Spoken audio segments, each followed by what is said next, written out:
Will the guests please rise for the arrival of the official party and remain standing for the playing of the national anthem.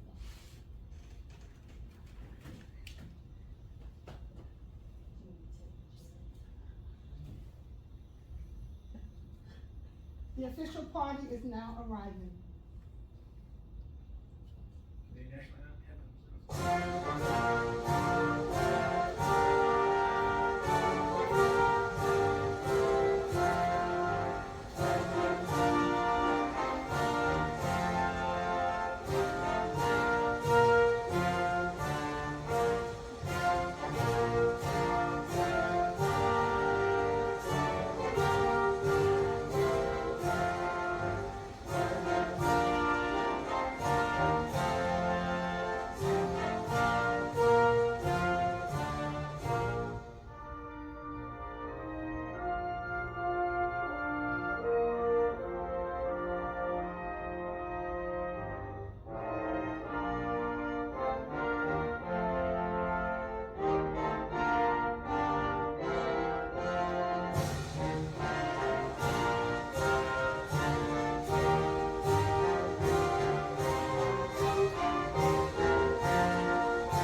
You may now be seated.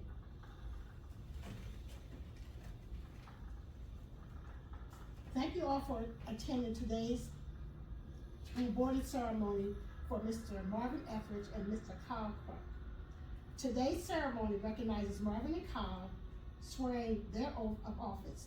Our Command Information Officer, Mr. Omar Thackeray, will then provide some brief remarks.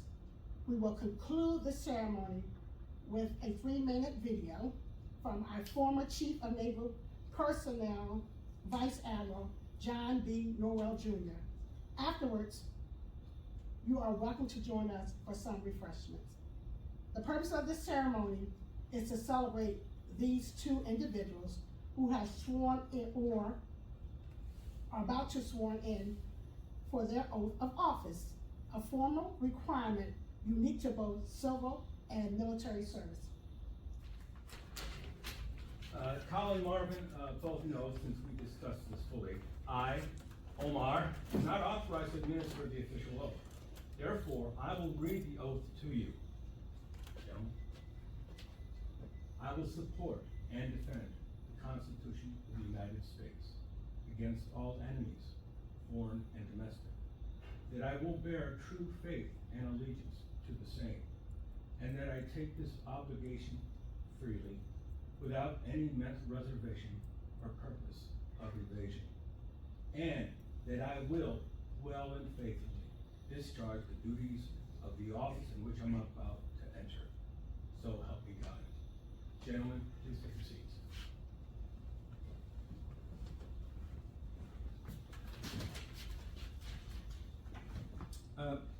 This is the first time that CERMAC has ever had an onboarding ceremony, and hopefully it won't be the last.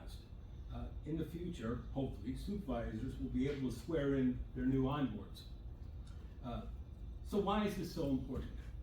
Firstly, it underscores something which makes being a public servant different from just about every other chosen profession, and that is supporting and defending the American experiment known as our democratic Constitution.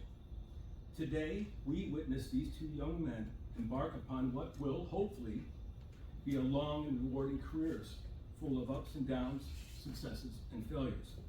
30 years from now, at your retirement ceremony, they will play this recording memorializing the start of your great adventures.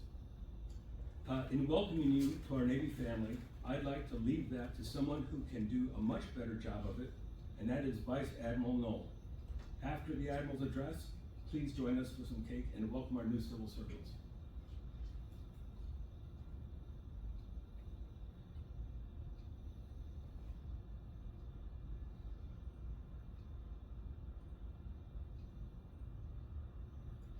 Here, I would like to welcome you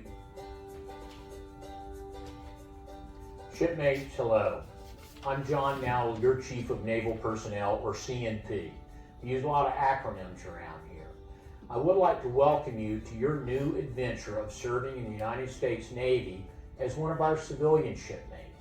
Make no mistake, you're joining an elite team of warfighters, and we are excited to have you as part of our family.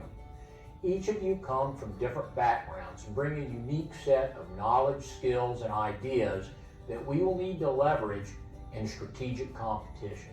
Our Navy is rich in tradition, and our history is full of great lessons learned which serve as a rudder, steering our course as we navigate a technologically advanced society.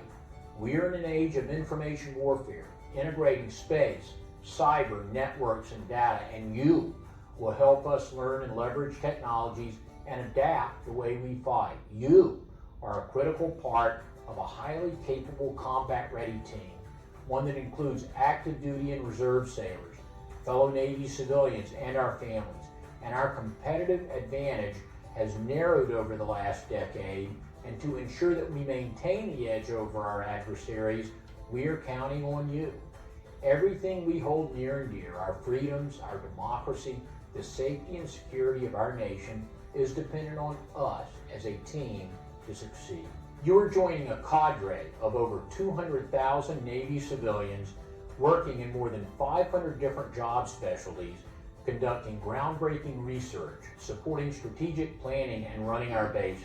By joining our organization, you're now part of something larger than yourself. You're part of our warfighting team, influencing our culture, and adopting and adapting our Navy core values of honor, courage, and commitment.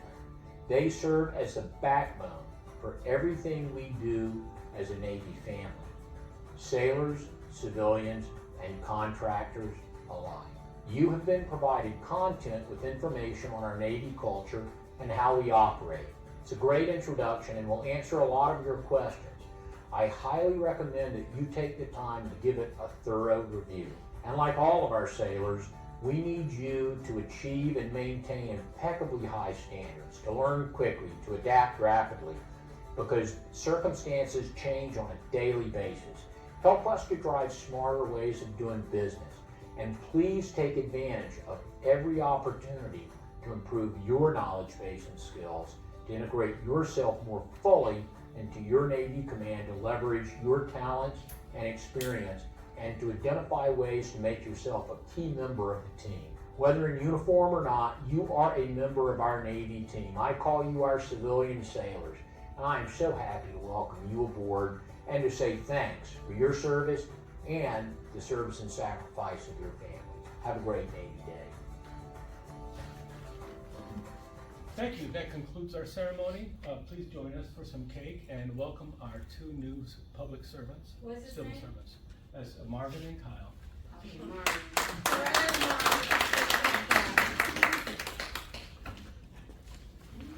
Yeah, I got you this time.